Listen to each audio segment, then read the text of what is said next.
చేప egg fry చేసినాను.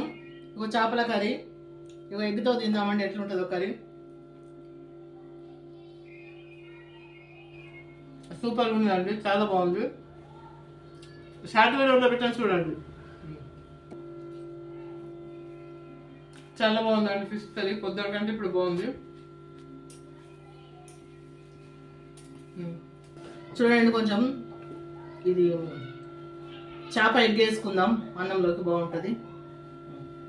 చేప ఎగ్స్ అండి ఇవో అన్నంలో పెట్టుకొని తింటున్నాం, బాగుంటుంది, చాలా కమ్మగానే.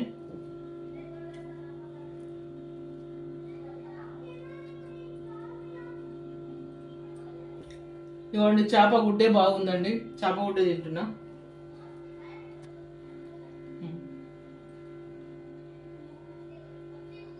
నా వీడియో చూస్తున్న ప్రతి ఒక్కళ్ళు సబ్స్క్రైబ్ చేయండి, లైక్ చేయండి ప్లీజ్.